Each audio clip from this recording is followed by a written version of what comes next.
welcome to the Great Detectives of Old Time Radio. From Boise, Idaho, this is your host, Adam Graham. If you have a comment, email it to me, box13@greatdetectives.net.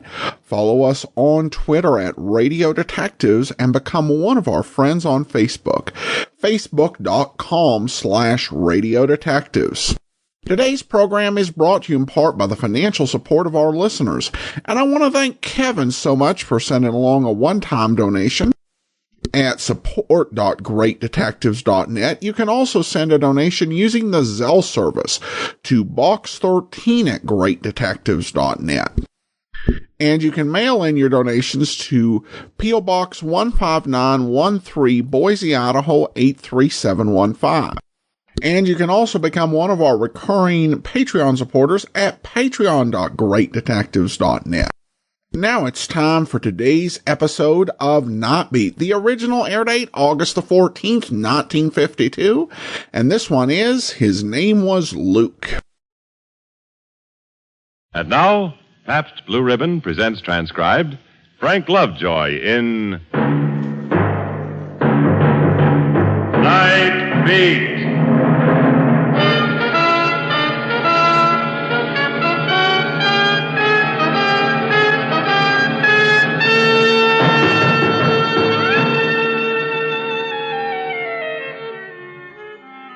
Hi, this is Randy Stone. I cover the night beat for the Chicago Star.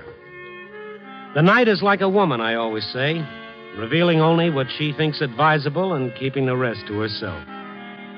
Sometimes, out of sheer whimsy, she tosses up a story that's as tough for me to tell as it may be for you to believe. And this is one of them. Full of wispy characters, human shadings that range from a delicate gray to a printer's ink black. Like I say, you may not buy it, but if you do, well, it might do you some good. A whole lot of good.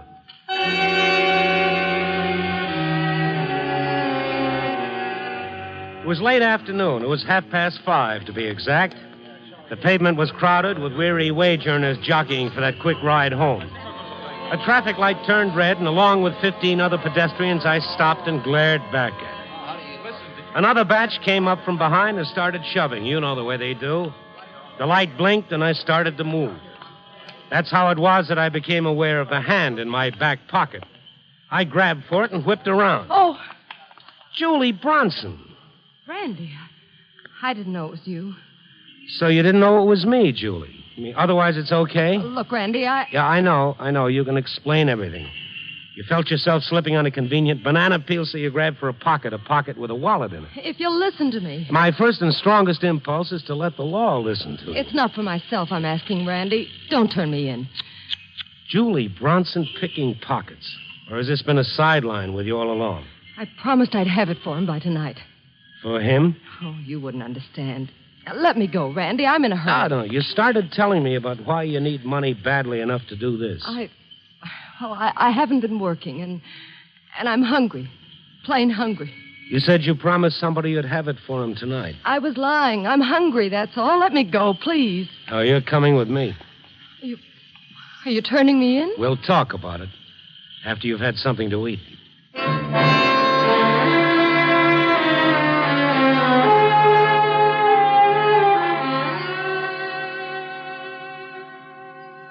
Feel better? I never thought anybody could be as hungry as I was. Now, last time I saw you, you were making the customers drool at Bernie's Burlesque Club. What happened? Randy, please, I've got to go. They're waiting for me. Who's waiting for you? Look, I can't make you out. You're talking to me like you're on cloud nine. Now, what's it all about? What happened to your job at the Burlesque Club? I quit because of him. Sweating faces looking up at me. Drunken eyes leering at me every time I came out to do a number. In the entertainment business, I thought that was the goal. There must be some other way to live. He told me... He? I quit. That's all there is to it, Randy. Is this the same he, the one who's waiting for the money? I let him down. Well, this friend of yours, he's quite a paradox. Talks you out of a job, then sends you out to raise $100 picking pockets. No, Randy. Until last week, I worked in a bakery. In a bakery? You? Like he told me. So what happened with this honest toil of yours? The boss's wife. She didn't like me. But the boss did, huh? Uh-huh. Even in the bakery. Randy, I've got to make a phone call. Oh, your bag. I'll get it. Oh, let me make my call. I'll come back. Okay, go ahead. Randy, Yo. can I have a dime, please? Haven't got any change. Here. Get the cashier to break this 10 for me. I'll make the call, and I'll be right back.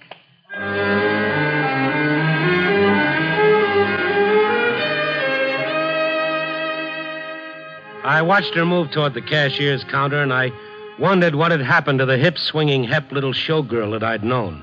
She'd changed. I was framing a set of questions to be put to her when she came out of the phone booth. She paused at the cashier's counter and looked towards me, and then suddenly made a dash out the street door. I went after her, but the theater goers were out in force, and I lost her. So I went back to the restaurant to pay my bill. Babe ran out on you, huh? Yeah. I made myself a bet when you took after her. I bet you'd get her. What's my bill? $2.14. A laugh's on her. Here you are. Here's your dough. You didn't do so bad with her. Okay. I didn't do so bad. Well, lots of guys would settle for less. What are you building, a second-act climax? I mean, you made money on the deal. The waitress picked this up off the floor when she cleared away your table. Her change purse. Let's see it. Go on, open it up. Holy. 20, 40, 60. Some change, huh? 72, $73. You see what I mean? One way or another, you come out on top. Well, that little chiseler, that wide-eyed baby-faced dip. You're mad? What for? $63 you clear. You made yourself a bet on me and lost, huh? Yeah. Well, here's your chance to break even. I'll call you. What is it? Give yourself 10 to 1 that I find her before midnight.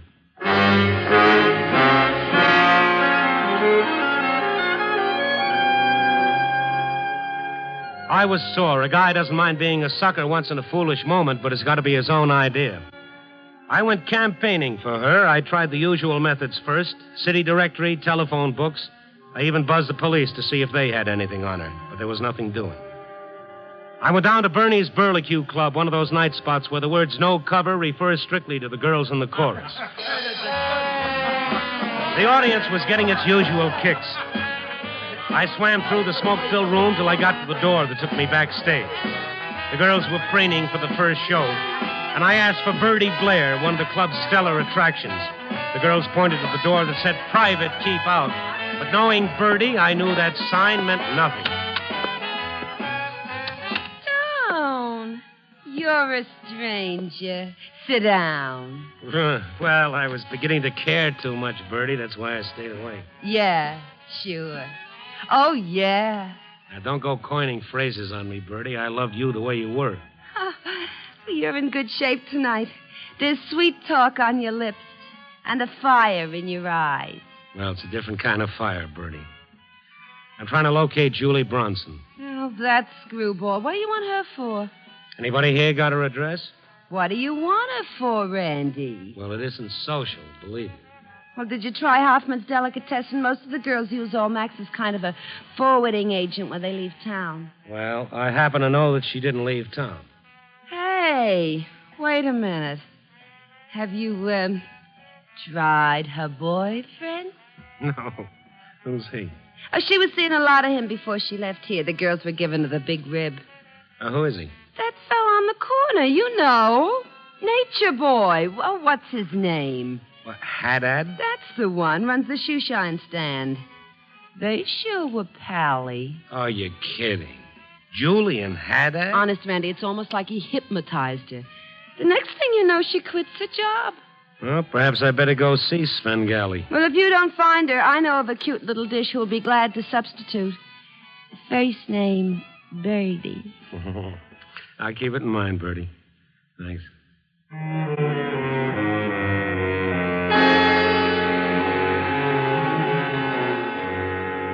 Anybody who knows the loop knows Haddad Shoeshine stand. He's been there as long as anyone can remember. Ah, Mr. Stone, the seeker after truth. Now, that's close enough. I think you can help me. We are endowed with strengths, but the bidding is thine. From the Koran, Mr. Stone. What is this, Haddad? A new pitch? The book says, pause ye and meditate, and grace shall come to you. Yeah, I know, the Koran, Haddad. You've been seeing a lot of Julie Bronson. I want to reach her in a hurry.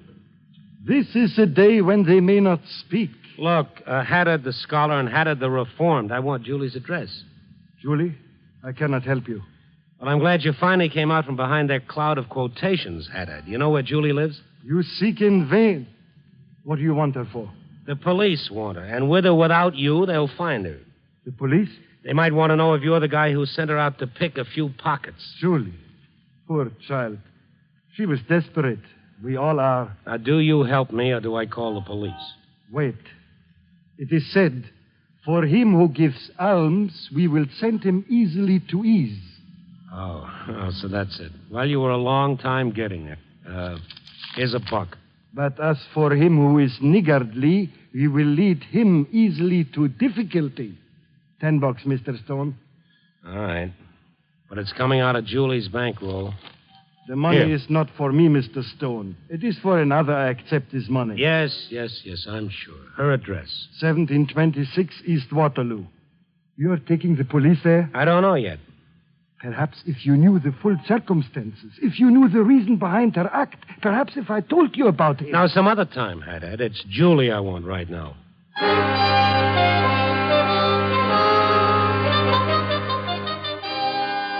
I couldn't figure him out. There was something different about Haddad, something strange. But tonight, nobody was turning out the way they ought to. East Waterloo was clear across town. $3.65 worth on the taxi meter. When I got there, the people told me there was no Julie Bronson at that address and never had been. I'd been taken again twice in one night. I went back to the shoeshine stand looking for Haddad, and he was gone. I had to start all over again. This time, I tried Hoffman's delicatessen. Hello, Randy. Nice to see you. Hi, Max. Hi. You look lonesome. Corned beef not moving today? I'm not lonesome, Randy. I'm thinking. What is this tonight? Everybody's meditating. I have found the reason for existence, Randy. An old man like me, and I've found it. This all came to you while you were slicing salami? Why shouldn't it happen to an old man? Is everything for the young? Oh, don't tell me you've fallen for a young chick, Max. You got to be careful. Maybe she's after you for your recipe for cheesecake. You're joking, Randy, when you should be happy for me. Oh, I'm ecstatic. Who is she? Contentment is neither a man nor a woman. You've been talking to Haddad. He's a fine man. It was he who first met him. Are you by any chance also collecting for Mr. Him? They have asked you for money, too? Oh, this guy, whoever he is, has got himself some racket. There's a shakedown artist I'd like to meet. Oh, no, you cannot. No, what's his name? This guy with the appetite for money. This, I don't tell you. Okay. Well, then tell me, how does Julie Bronson fit into his charmed little circle? Julie? She, too, has a new concept of life. Oh, yeah, I've noticed that. It's quite a concept. Includes picking pockets. Julie had it, now you, Max. Everybody with a new concept. This must really be some philosophy. I'm sure the police will want to know more about it. Police? But you mustn't have her arrested. It was for him. Do you have her address, Max? She's blameless. She had to get the money. Why? Who is this him? What's he got on you people? You've all changed, so I don't recognize any of you. For him, we need the money. Oh, brother, I'd like to read some of his copy. Now, for the last time, Max, Julie's address. Okay, Max, quick. Give me the dough. Mr. Scarlatti. Oh, well, comes the dawn. No cracks, wise guy. Dickie Scarlatti, so you're the one behind the shakedown. Shut up, Stone. What'd you tell him, Max? Nothing, Mr. Scarlatti. Honest, not a thing. Okay, Max. The money. Make it snappy. The old protection racket's starting up all over again. Is that it, Scarlatti? There's no time for conversation, Stone. I said shut up.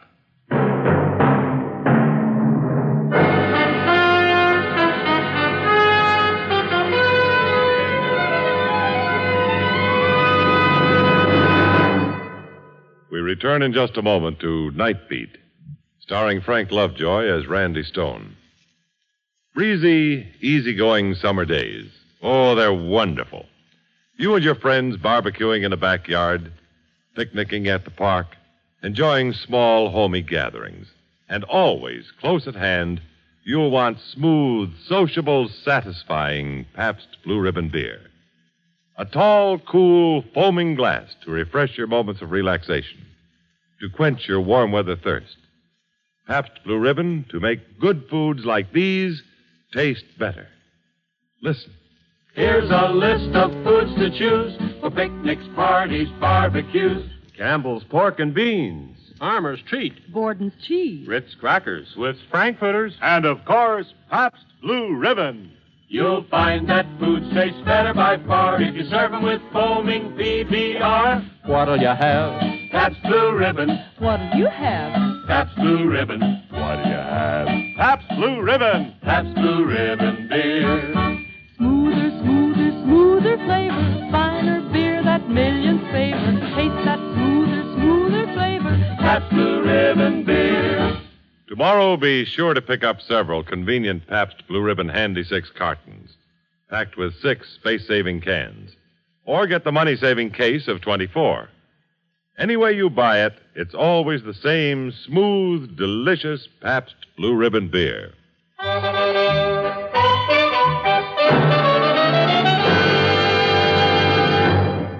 Act 2 of Night Beat will continue after a brief pause for station identification.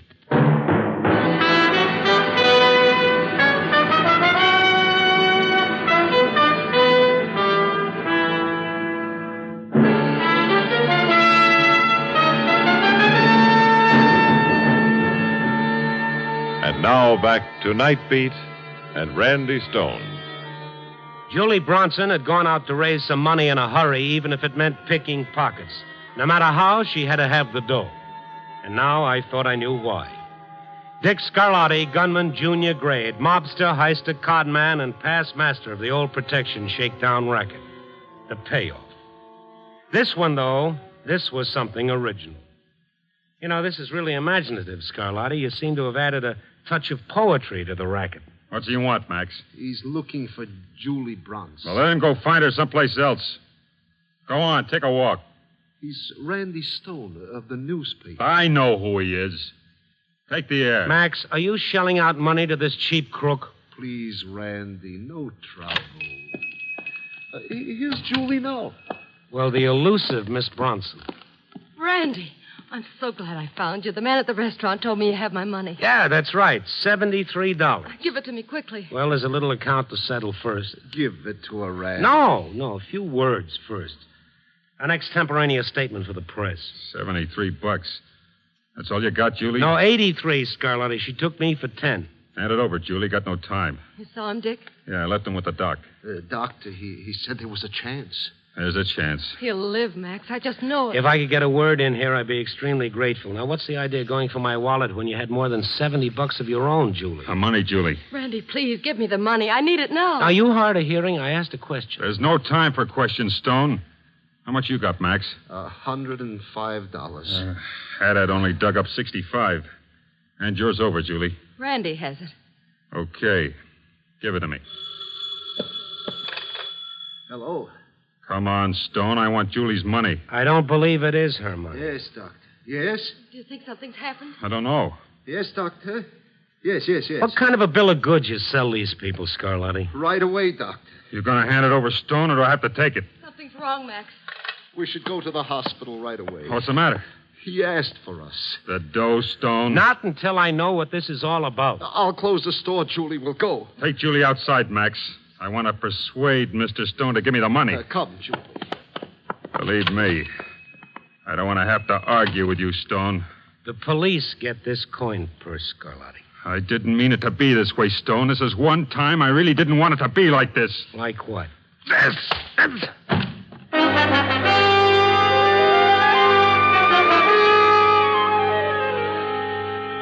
86 little bells racing through my head woke me up about an hour later. I felt a lump on my head Scarlatti's gun had made. I pulled myself up on my feet, and I felt better. A row of salamis swung crazily overhead, and when they all settled down to a conventional vertical, I dragged myself to the telephone and called a cab. 10 minutes later, the cabbie dropped me off in front of Haddard's shoeshine stand. I was a little surprised to find him, but there he was. I'll take that shine now, Haddad. Mr. Stone, I did not see you come up. Yeah, otherwise you'd have taken a fast walk, huh? I'm not working tonight, Mr. Stone. As you see, I'm all dressed up. I'm going someplace. Now start talking, Haddad. I'm dying to catch up on a few dozen quotations. I'm not working. I was merely waiting for a friend. If you will excuse me, I go without Oh, him. Scarlatti? I know where he is. I go now. Now stick around a couple of minutes, Haddad. I was just about to call the police. I have done nothing that concerns the police. Well, aiding and abetting, they call it. You gave me a phony address for Julie to help her get away. Not to mention $10 you made on me for that quotation. I gave you what information I had. It is not my fault it was false. Well, maybe the cops would like to know something about your payoff to Scarlatti. No.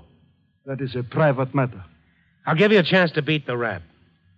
Julie, Max, and Scarlatti said something about going to a hospital. Or which one? I do not know. You said it too quickly, Haddad. Try it again. I do not know. Okay, let's try it a different way. Julie's in trouble. I want to help her. She is in no trouble. Of that I can assure you. Well, I want to talk to her. Now, what hospital did she go to? I do not know. And if you persist in bothering me, I myself will call the police. I'm a citizen. Okay, chum, you win. Someday I give you back your money, Mr. Stone. For money is the... Yeah, I know. It's the root of all evil.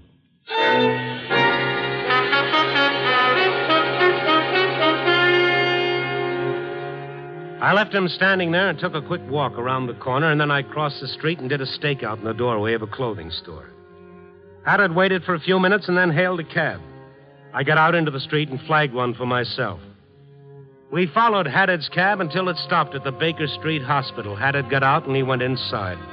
I waited a few minutes, then went up to the information desk. The nurse directed me to the elevator on the 5th floor. From behind a door near the elevator, I heard voices, and one of them I recognized. Old Man Hoffman. I opened the door and went in. Not one of them looked at me when I closed the door. They were like 4 people in a trance. Randy? Yeah, Randy. I'm glad you're not badly hurt, Randy. Oh, you too, Scarlatti? You're glad that I'm all right? I didn't want to rough you up, Stone. This is one time I didn't want to. Yeah, well, it'd be all right with me if you'd like to step out somewhere and see if I can't get even. Just stay put, Stone. You followed me here, Mr. Stone. You're clever. Oh, thank you. You gotta be quiet in here. The doctor said so. Real quiet. I'll make no noise, I promise you. In fact, I'm leaving. Come on, Julie, you're going with me. Oh, no, Randy, I can't leave. Don't you understand? No, but you are leaving. Now, come on, get up. I said for you to be quiet. I mean it. See how I mean it? Well, that's a nice gun, Scarlatti. Goes just right with your personality. I don't want trouble. You do. Max, you're the only one I can talk to. How did you come to get mixed up with this gunman? Oh, no. He's a friend. It was his idea to raise the money for the best doctor in the city. Raise money for whom? Who's in there? We have been praying for him. All of us. I thought I'd forgotten how. What, Scarlatti? Playing Good Samaritan? Who is it? Who's in there? His name is Luke. Luke what? Just Luke. What's he got on you people? The hold of the infinite. I met him first. One meeting, and my life was changed completely. It was the same with me. It sounds like a meeting of the Life Can Be Beautiful Society. One of my regular customers took out his wallet to pay me. A $10 bill fell on the floor. Naturally, I quickly covered it with my foot. The customer walked away, and I bent down to pick up the money. Then he looked up, and Luke was there. He stood watching me. His eyes were sad, but a smile was on his lips. He stood there saying nothing. I said to him, "This is my money. I just dropped it." He said nothing. That is his way. He says nothing. But in his eyes, you see terrible truth. It blinds you. Haddad took the 10 spot back to the customer who dropped it. Chased him half a block. When I came back, he was still there. Then he said to me, "Prosperous is a man who purifies himself." He walked away, that's all. Oh, brother, I've heard everything now. Your own guilt, your own reactions made you take that money back, Haddad. No, it is not true. I never took it back before. Okay, who'll make the next testimonial? No cracks, wise guy. Oh, you must not mock Randy. When I met him, I was on my way from the store. I felt old and alone. I stopped in the park for a minute. Mean and bitter thoughts I had for this world. And this man, Max, all of a sudden he was at your side? He smiled at me. It was like seeing the sun rise for the first time. Max thought he wanted a handout. Didn't you, Max? His clothes were so poor. He didn't speak to me. He just turned around, and my eyes followed his.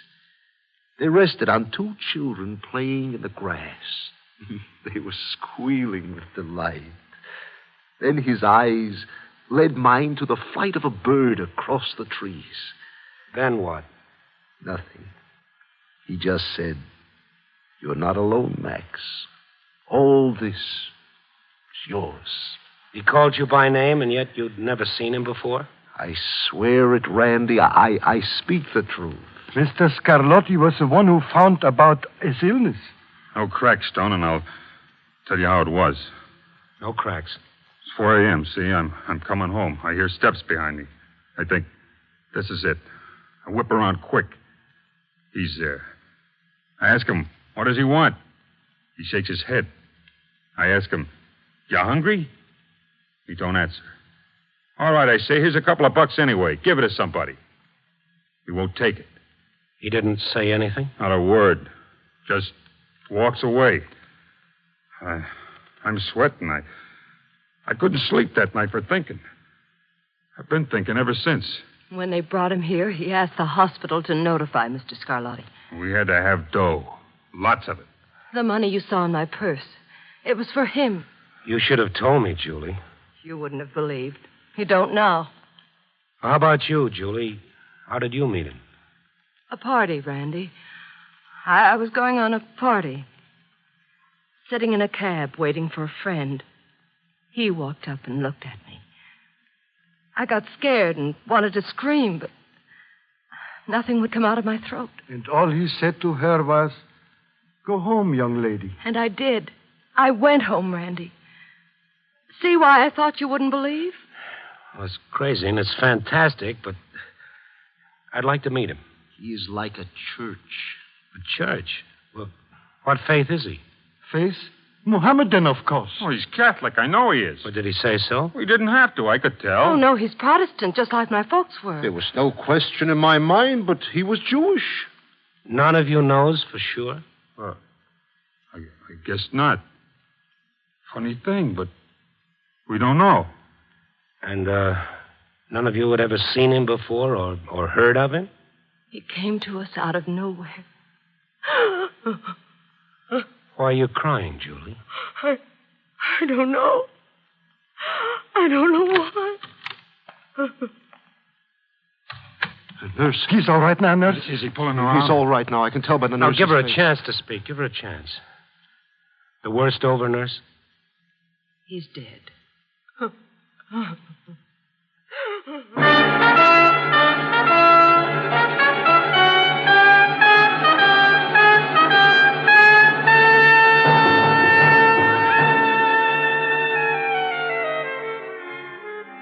And that's it.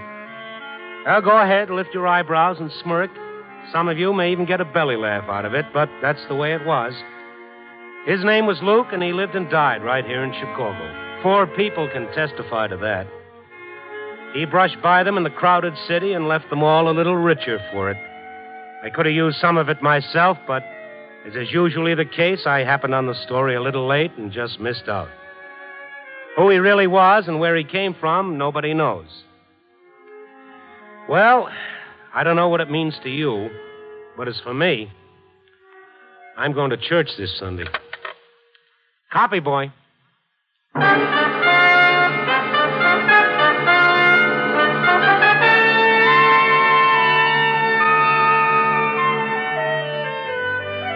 Night Beat, starring Frank Lovejoy, is produced and directed by Warren Lewis. Tonight's transcribed story was written by Lewis and Rusoff, with music by Frank Worth. The part of Julie was played by Betty Moran. Others featured were Lou Krugman, Fritz Feld, Frank Gerstle, and Joan Banks. Listen next week at this time, and every week, as Randy Stone searches through the city for the strange stories waiting for him in the darkness.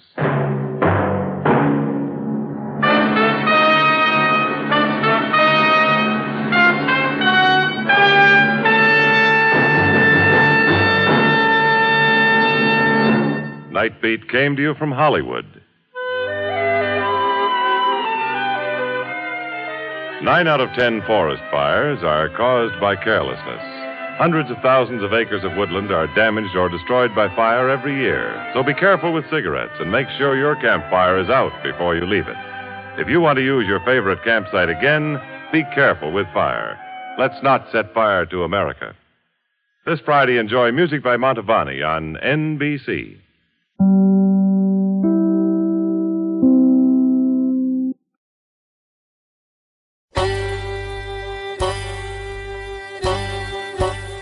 Hi, this is Andrew from OTRWesterns.com. I wanted to invite you to come take a look at our site where we put out podcasts of old-time radio westerns. Check us out at OTRWesterns.com. You're listening to The Great Detectives of Old Time Radio with Adam Graham. Now let's get back into the show.